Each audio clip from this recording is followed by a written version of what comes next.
Welcome to this explainer. Today, we're diving into a truly fascinating philosophical discourse from the traditions of Kashmiri Shaivism. It's a framework that completely redefines two things we literally all grapple with: karma and human suffering. It actually asks us to look at our internal world not as some cosmic courtroom of justice, but as a digestive system. And the crazy part? In this view, karma is simply an undigested experience. Here's our roadmap for today. 1. Karma, the undigested experience. 2. The digestion of consciousness. 3. Time is not the enemy. 4. 5 truths of time. And 5. The phases of cognition. All right, Section 1, Karma, the undigested experience. To really get what karma is, we have to look at a pretty strange paradox in our daily lives, specifically how we hold on to pain. Think about this for a second. Someone throws a casual insult at you. That person, they've completely moved on. They've likely forgotten it entirely. But what do? We repeat that exact insult in our heads a million times, effectively freezing that initial pain in place. And that leads to a staggering statistic about our internal lives. According to this philosophy, 99.999% of the enmity you carry inside is what they call enemyless enmity. It's just a loop. You are sustaining it entirely by yourself, long after the active attacker has left the scene. You're basically building a fortress of suffering out of a mere echo. So this brings us to a completely radical definition of karma. Forget the whole cosmic punishment idea or some magical ledger of good and bad deeds.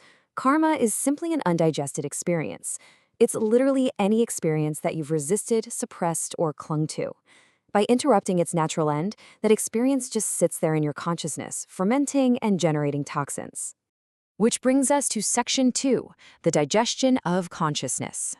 If karma is just an undigested experience, how are we actually supposed to process reality? Well, the source gives us a powerful parable. Imagine a king with this beautiful garden. He absolutely hated the smell of rotting fruit on the ground, so he ordered his servants to catch all the fruit in nets right before it fell. Sounds clever, right? But soon, his trees completely stopped bearing fruit. A wise gardener had to explain that experiences, just like fruit, must be allowed to fall and rot in the digestive fire of consciousness. That rotting isn't death, it's exactly how we get our nourishment. This hits the nail on the head when it comes to resisting versus metabolizing. When we constantly chase pleasure and run away from pain, we freeze that natural digestive sequence. We interrupt it, and boom, that generates karma, those stubborn, undigested experiences. But a fully metabolized experience, one we actually allow to naturally conclude and be digested by time, generates shakti. That's the active energy of liberation. Think of it like eating an apple. When you eat an apple, it ceases being an apple. But it doesn't just disappear into thin air. It transforms. It literally becomes your blood, your physical energy, your very capacity to think. Just like that apple, letting an experience completely end is what allows it to become the fuel for your higher consciousness. Moving on to Section 3, time is not the enemy.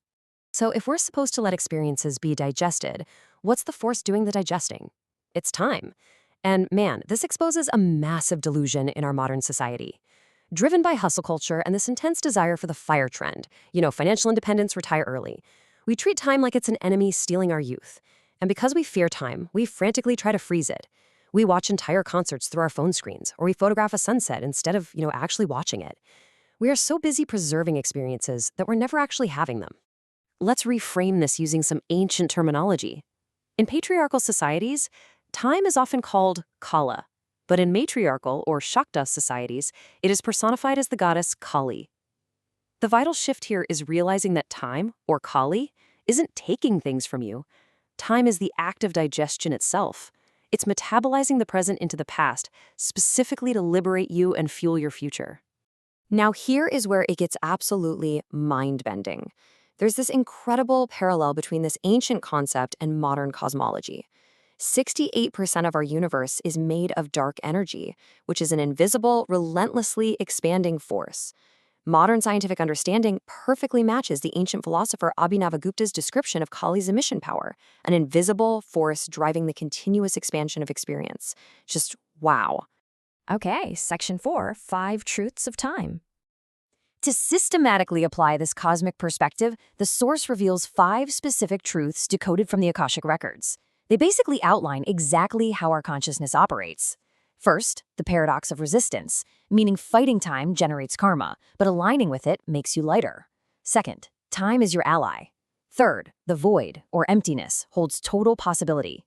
Fourth, the death of a phase is just a birth. And fifth, we are already naturally running these cycles. We just need to start doing it consciously. To illustrate that first truth, the paradox of resistance, consider this real-world anecdote from the source. A practitioner was lighting a lamp when a piece of burning camphor fell right onto their finger. Obviously, the physical pain was intense. But acting under the instruction of a guru to completely drop their internal resistance to the sensation, they just let go. And the moment they stopped resisting, that intense physical pain instantly transformed into an immense, painless power. The karma of the burn was digested on contact.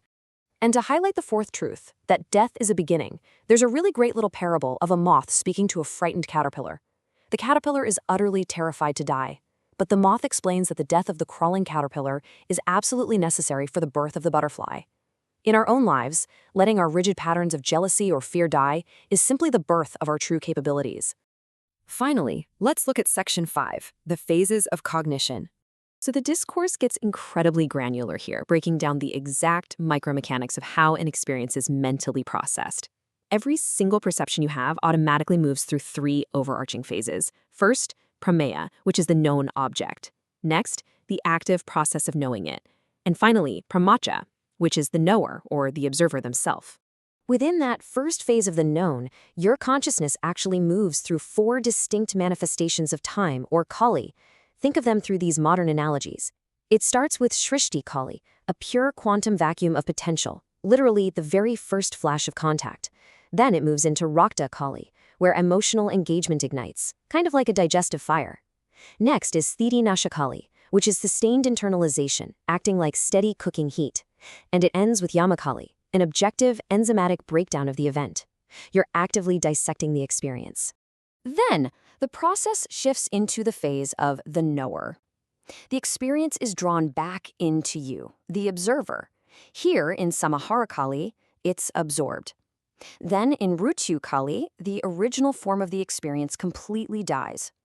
Through Rudra Kali, that broken down material is converted into pure energy via maximum metabolic fire. And finally, in Martanda Kali, that energy is distributed throughout your entire system as illuminating insight. Boom. The previously undigested experience is now fully metabolized into wisdom. So this entire framework leaves us with a pretty profound challenge, especially in our hyper-documented modern world.